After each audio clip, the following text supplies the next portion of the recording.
FIFA President Philip Chiyangwa, swamped by a pressing international schedule, has been forced to take a somewhat back seat from the domestic game in the next few weeks as he shifts attention to FIFA, CAF and COSAFA business.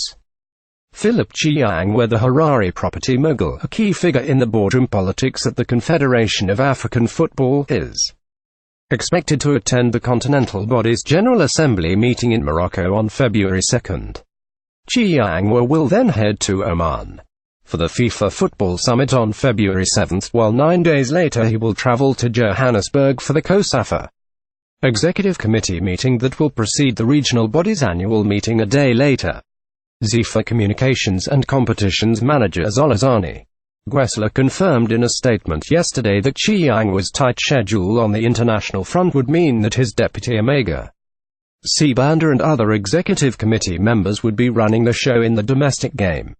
The Zimbabwe Football Association would like to inform all football stakeholders that the president, Dr. Philip Chiyangwa, will be exclusively attending to his international portfolios from the 8th of January 2018 to the 31st of March 2018.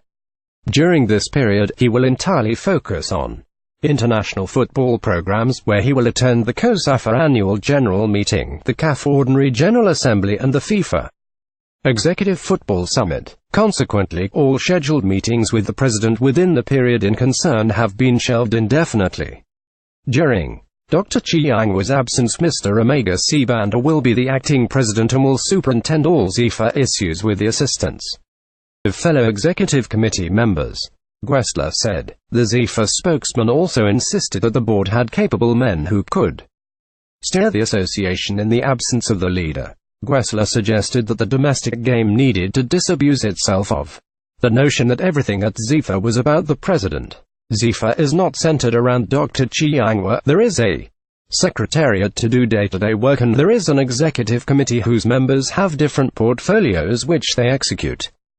We have the Vice President Omega Sibanda also being in charge of technical development and administration. Philemon Makana is in charge of finance. Pirish Mabena runs the competitions and club licensing portfolios, and Felton Kamambo takes charge of futsal and beach soccer. So in the absence of the president, he has an able-bodied executive that can run the game, Gwesler said. The CAF executive, at their meeting in Casablanca, Morocco last week, came up with a raft of measures that will have a huge impact on the administration of the game and which set the tone for their General Assembly in Dubai. At its meeting today in Casablanca, the CAF Executive Committee chaired by CAF President Ahmed took the following decisions. Effective 2018, indemnities of referees designated for CAF matches will be paid directly by CAF. This historic decision is a materialization of a campaign promise by the CAF president. Till now, the regulations required host associations to pay these indemnities. The decision reduces the financial burden on national associations and also eliminates an ethical challenge because it removes the suspicion perceived between national associations and the referees. Validation of candidates for the 4 vacancies on the CAF Executive Committee, for which an election will be organized during the Ordinary General Assembly on the 2nd of February 2018 in Casablanca North. Zone 1 position, candidate Jamal El Yafri, Libya West. A Zone 1 position, candidate Augustin Senghor, Senegal West.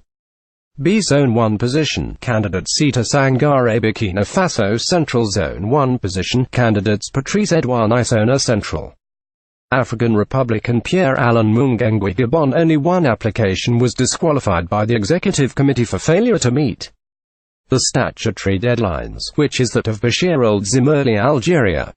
Approval of the calendar of the interclub competitions for the year 2018 and modification of the regulations of these competitions, with an additional draw before the quarterfinal stage.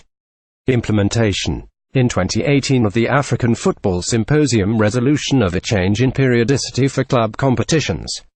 The next season as a transition will begin in December and end in May 2019 with a more rigorous application of the club licensing regulations. By 2019, the cycle will run from September to May of the following year.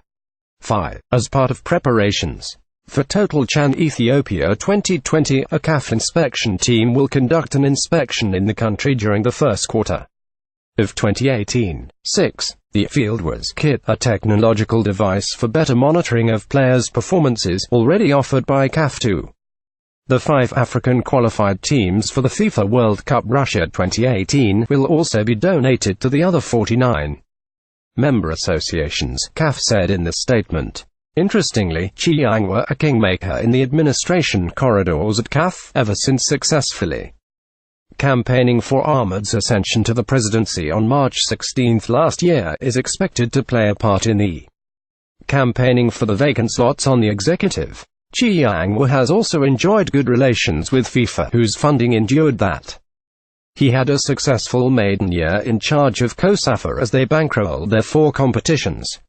In the first year of his term as COSAFA boss, Chiyangwa oversaw the successful staging of 4 tournaments by the regional body, with the Castle Cup in South Africa for the senior men, the Under-17 competition in Mauritius, the biggest women's championships in the history of the body in Bulawayo, and the Under-20 tourney in Zambia. That such traditional powerhouses like Egypt agreed to send their youth team as a guest nation at the Under-20 tournament in Zambia underlined the strides that COSAFA have made in junior development. COSAFA has also been the most active zone under CAF. Despite his international engagements, the huge responsibility of steering the Zephyr ship has not been lost on Chiyangwa, who has barely taken a break from the game since assuming office in December 2015, as he has also been working round the clock to secure funding deals for the national teams and the soccer mother body's other commitments. The Herald